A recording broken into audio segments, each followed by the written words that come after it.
Welcome to She Coaches Coaches. I'm your host, Candy Motzek, and I'm going to help you find the clarity, confidence, and courage to become the coach that you are meant to be.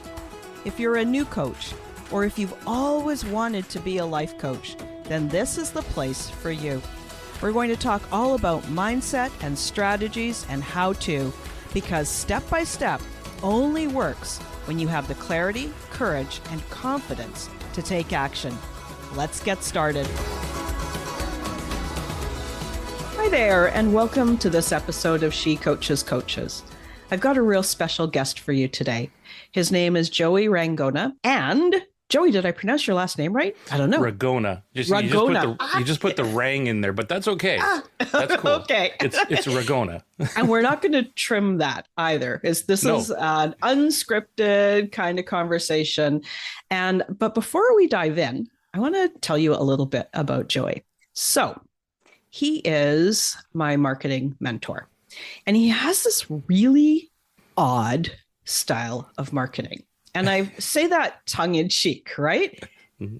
And this is why I love him, is he has this idea that you should serve people, like really, really help them. And then when they're ready, they'll come and they'll want to work with you, right? Like it's so genuine and so overtly simple, but so many marketing mentors, they teach you how to get people to jump through hoops and it gets all complicated, but nothing like marketing from the heart. And so that's why I invited Joey to be on the podcast, because I know that any of you that are listening, that's the kind of people you are too. And I knew that he's got a message that is really going to help you. Thanks for joining, Joey. Wow. Thank you. What an intro. Wow. It's just, I'm got goosebumps already listening to that, because it is so part of my mission to help people serve the world the way that they really want to, or mission-driven, purpose-driven entrepreneurs, heart-centered people like us. So thank you for that. Yeah. I'm excited to be here.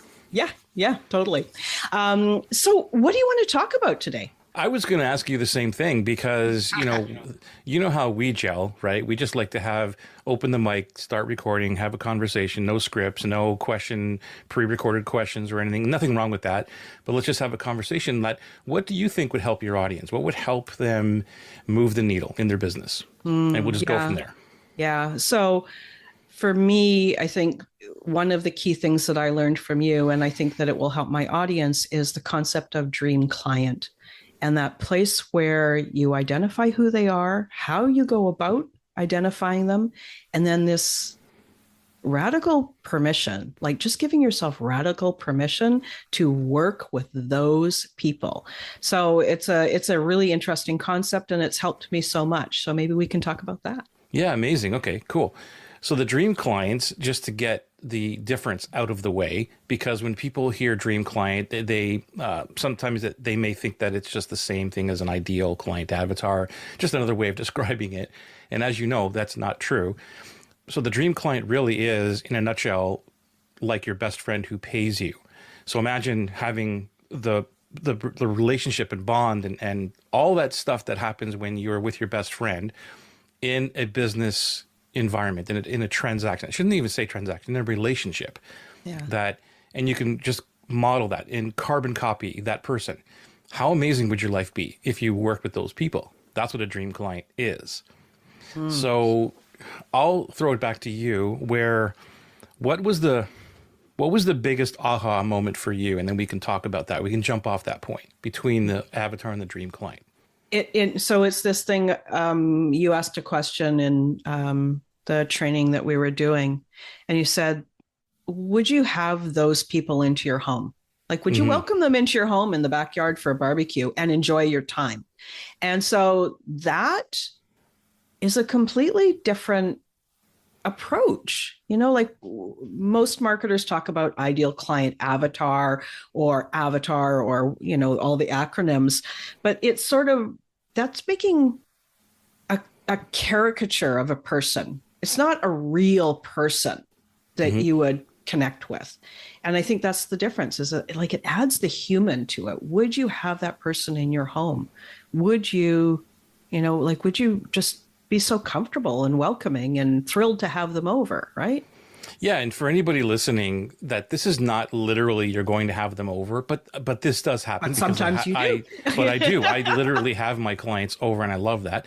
But that's not a literal thing. But imagine if you who those people would be, and so let's break down very quickly the difference between an ideal client avatar and the dream client.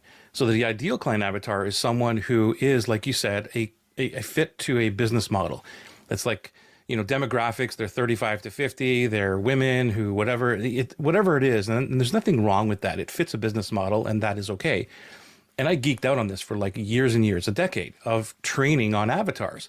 And one of the biggest things that used to come up, and still does, is, well, Joey, I don't want to niche down, or niche, however you like to say that word, is to these people, to this little audience, because I can help other people. And I fought that so long throughout that whole area of my life. And then I realized that, wait a minute, what we're doing is we're transforming somebody into a better future. And yes, there's commonalities in our backstory, in our situation, but maybe we're not all the same. Maybe I could help somebody who's 25 and not 35 to 50, right? Who's in the same mindset, who is the same moral values and characteristics and all that stuff that you talked about. And they're going to they want to go to a specific destination. They want to go to the same destination, a same dream island, oasis that we call it. They want to be in the same place, even though they've come from different backgrounds and different situations. And that's the biggest difference between the ideal client or a customer avatar and the dream client. And the other thing is that the ideal client is a business fit. It's kind of like a resume, which is cool. And what you just said about the backyard and coming over for kids' birthdays and Christmas and holidays and all these things, the dream client is a culture fit. They fit our culture. And that's a huge difference.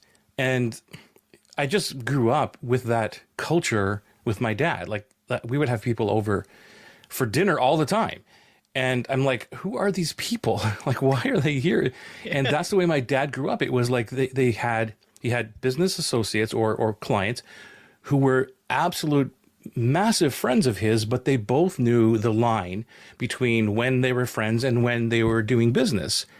And that's something that I grew up with. And in the world today, if you ask somebody, can you be friends with your clients? You're going to get one of two answers, yes or no. And I believe that we can be friends. And that's where this whole concept started from. So isn't it interesting that after you studied marketing and you did all the marketing things for all these years, then you just went back to what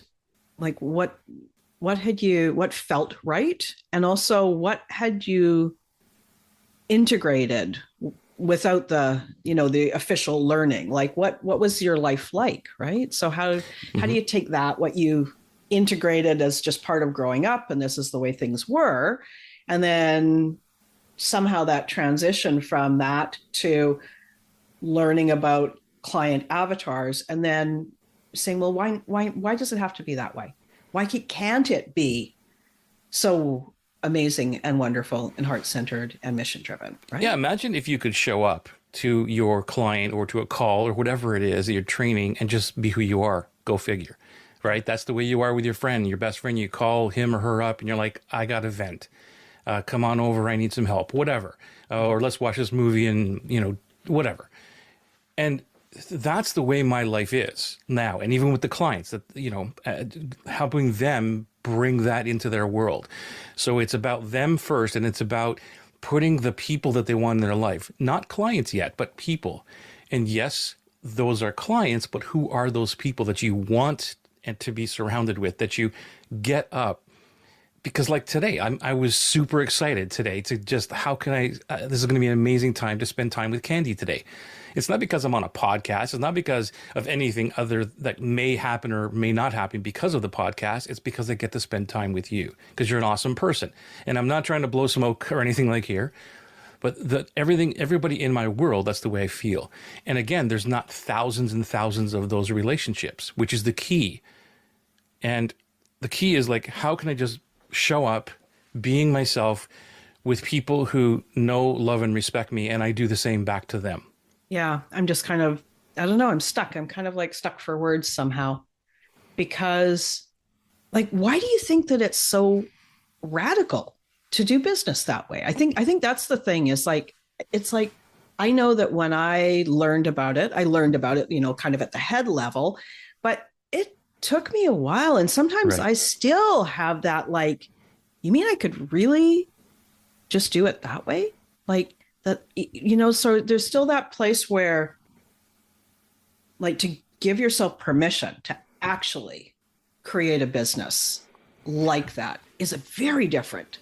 And Yeah, why do and you think it's ask so hard to yourself. get over it? You're totally right, and it's so common. And I would encourage you and all your listeners to ask yourself or think about that life is too short to not work with people that you don't love. If I said that right, I think so. right? Yeah, it was. Yeah, But like, why would you work with somebody you don't love? And I'm talking about like that you care for. That's why we're talking about serving.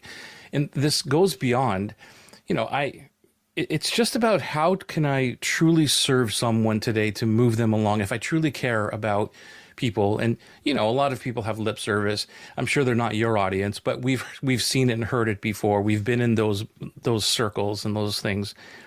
But we're not. We're truly out to impact our corner of the world. So let's make this about us. And that's the biggest thing, Candy. Would you agree that yeah. when we're talking about like the middle circle thing that I show, the target areas, that it starts with us, and then everybody's like, what are you talking about? That's so selfish. But if we don't make it about us, if we don't put our mask on when the plane needs or somebody needs help on the plane, we can't serve that person. So we need to serve ourselves and say, this is who I want to get up and show up for every single day. And anything else beyond that drains our batteries. And I've had that situation. I'm sure you've had that situation. I'm sure everybody listening has had the situation. Why would you put that into your life just because you can make a couple of dollars? Well, I encourage you to ask another question, which John Assaraf asked me 12 years ago, and I'm looking at it right above the camera right now because it reminds me every day, and it is this: what are you willing to trade your life for? So every moment of your life, if you trade that for something that irritates you, that bothers you, that drains your battery, you're making a choice and you're trading your life for that. And it reminds me of when I first started to coach, that people wanted to get out of their jobs. That's all they wanted. And they would complain and complain about how hard the job was. And then I would tell them the situation on how to get out of the job, getting out of your comfort zone, go do this, go do this, go do this. And they would say no, and they would be stuck. And then that's where that quote always came into play. And I would say, okay, Candy, well, you just told me that you hate getting up in the morning, driving to work, going through all the grueling traffic and blah, blah, blah. And I'm giving you a solution to try to get out of the thing that you hate. And you're not doing that. So you're making a choice every day to do something that you hate. So you're trading your life for that. And that totally changed everything. And that's why it's in front of my face every day. Yeah. So I keep coming back to this word permission, right? Mm-hmm. When you are used to being an employee Mm-hmm. and you're probably seen as a good employee, you're used to doing things you don't want to do with people that you love and also people that you would rather not be with. Right. Like, we forget that we wanted to be self-employed. We wanted to build a business so we could have the freedom, so we could do it our way, so we could create something amazing and really have an impact. But we forget that we've got that, I'll call it programming, that says you got to put up with the good and the bad. You got to make it, you got to do some things in some ways that you don't like. And I think that's this permission is like, I don't know about you, but, I started with a part-time job when I was 14 up until, I worked for years before I became self-employed. And I was always like, well, that's just the way it is. You got to put up with people you don't like. You got to, like I allowed that for so many years. And then at what point do you give yourself permission to say, no, it's going to be different, right? It makes so much sense when you're talking about that quote. And then there's that fear, like, well, is that really possible? Does that mean that everything that I've done before has been a bit of a lie? Not intentionally, but like Hmm. I based my life and my career in that other way. And now you're asking me to build a business, which is different and in a really different way too, right? Right. I Yeah, there's a lot to unpack there. Like you're absolutely right because I grew up in an entrepreneurial family, so it's very difficult for me to. I theoretically understand what you're saying, and when somebody has had a job and all this, I've never really had a job, and on top of that, at 14, 13, 14, it was like I'm doing things my way, take it or leave it. And I was the quote unquote black sheep of the family, didn't graduate high school and all the other things. And here's how I'm doing this. And I would not put up with anybody that was not aligned with me. Now, I'm saying this again from the point of view that I don't want to come across as I'm standing on a soapbox or I'm better than anybody else.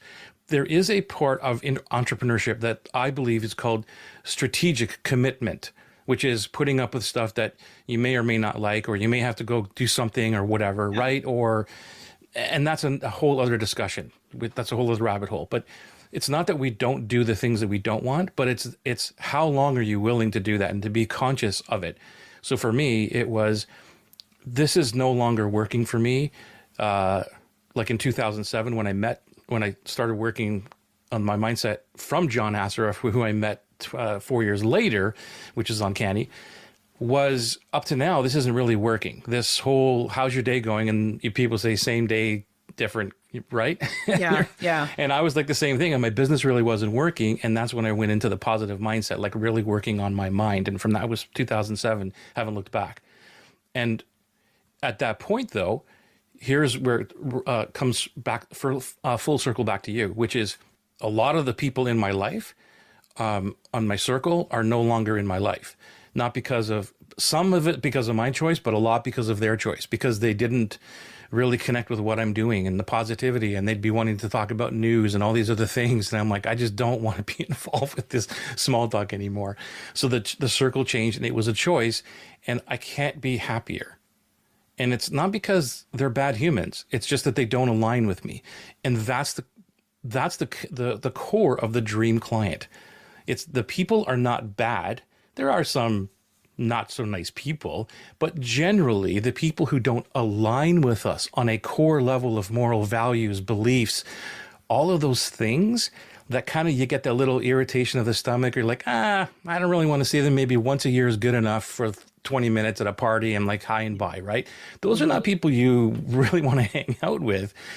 And so they're not bad people. They're just not aligned with you. Does that make more sense when it comes to the dream client? It does. Yeah, it does. And, a few years ago, that word authentic was very common in online business and coaching, Mm-hmm. and especially in the coaching industry, build a business that's authentic to you.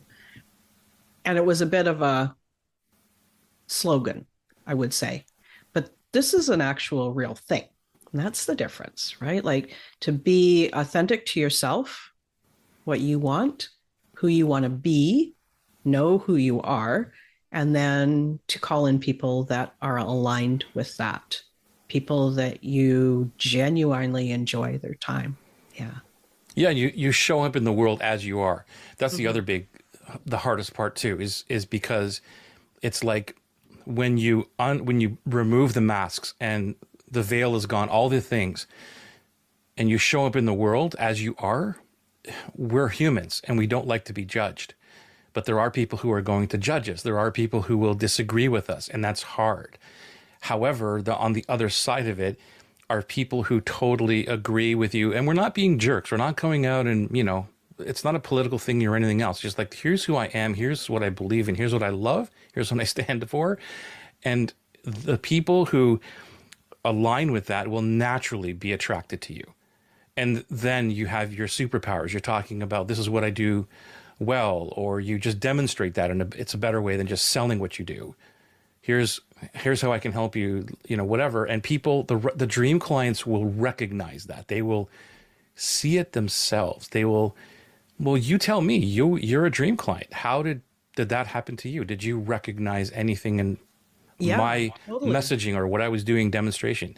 Yeah, totally. I think I originally saw you in the Kajabi Facebook group. You had a response, a real long response about something to do with email marketing. And I was like, wow.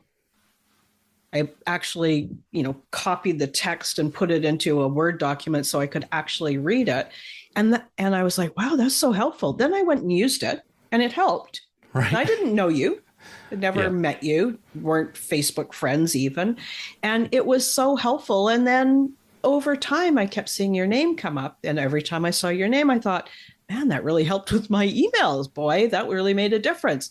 And eventually I reached out to you and then we had a casual conversation. And that's, sort of how we started working together. But it Hmm. was that here's my expertise and I'm going to tell you like it is. And I'm going to tell you in the way that is the most helpful, and then you just leave it there. It's like a gift. It's like a gift for anybody who happens upon that, right? Yeah. Can we talk? I just like we could talk for hours, I and know.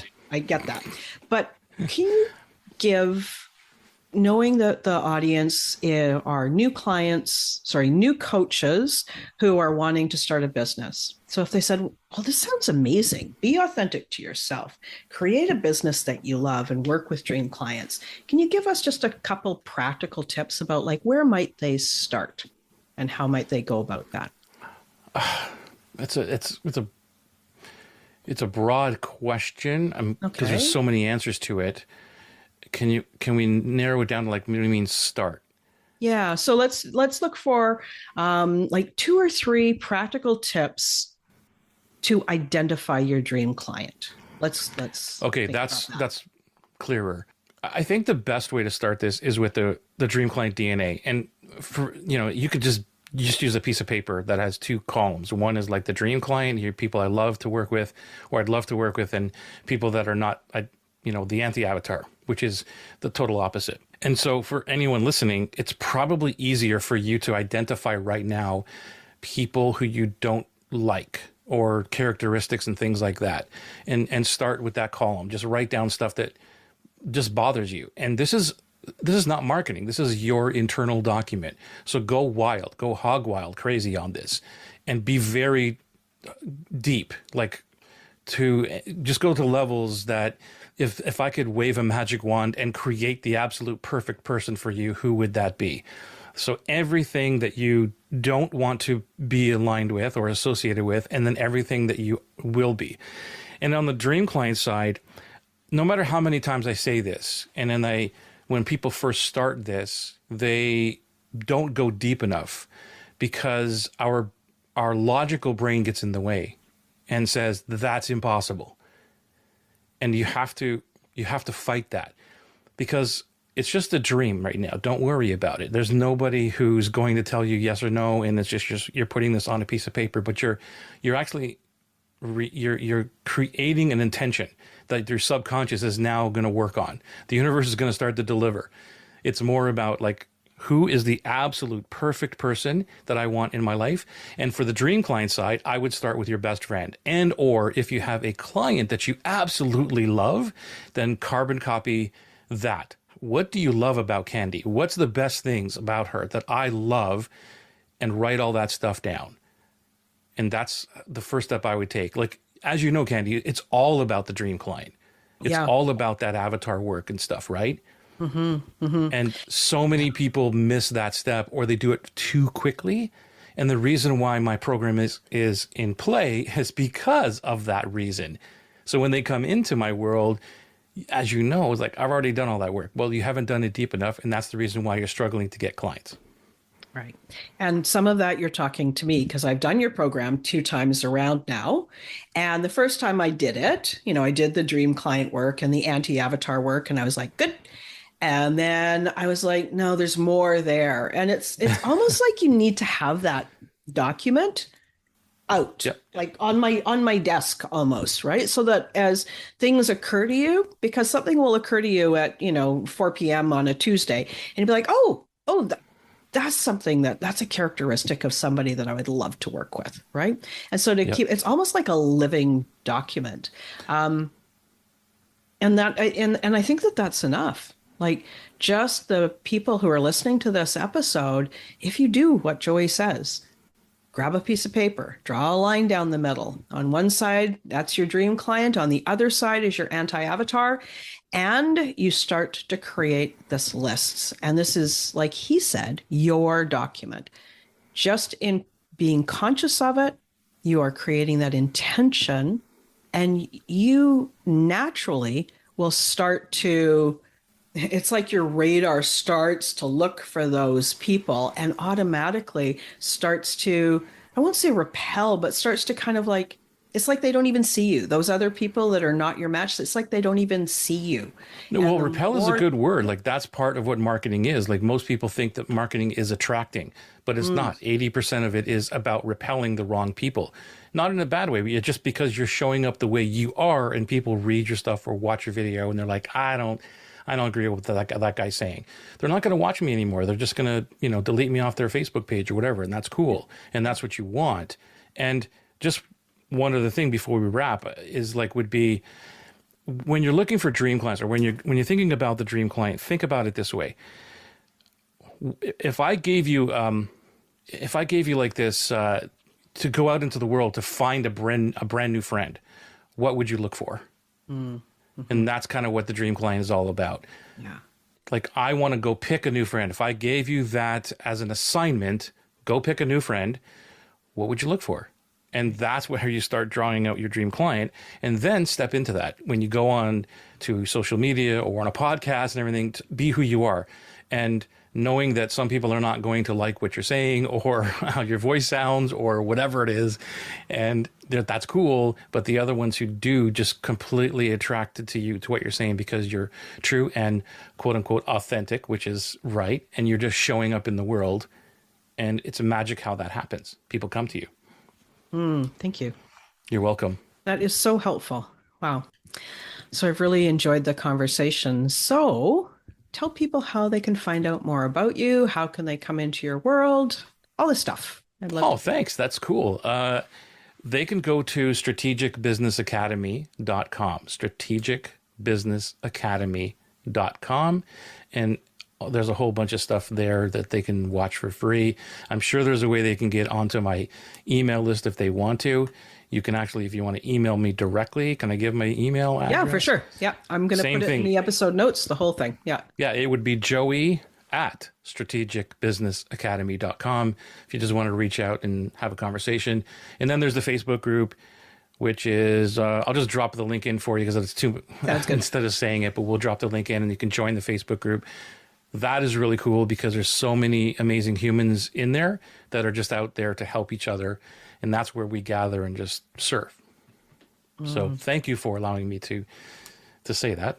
Very cool. I'm so glad you were one of my guests on the episode. I thought about it a couple of weeks ago, and I was like, oh, I know who I should have on. So I'm just excited that you are here. Glad that we had the conversation, and I'm looking forward to going through your program again. Third time. Thanks, Candy. Every time I learn something new. That's so great. I can't wait to have you back. Thank you for doing this, and I appreciate you so much. Thank you. Thanks. Thanks again for listening today. Please hop on over to Apple Podcasts and leave a review. Also, I would love to hear from you. Did something that I say resonate? What else would you like to learn about? Click the link in the player and leave a comment on the post. This is going to give me great ideas for future episodes so I can help you best. Join me again next week for more coaching, support, and teaching to help you become the confident coach you are meant to be.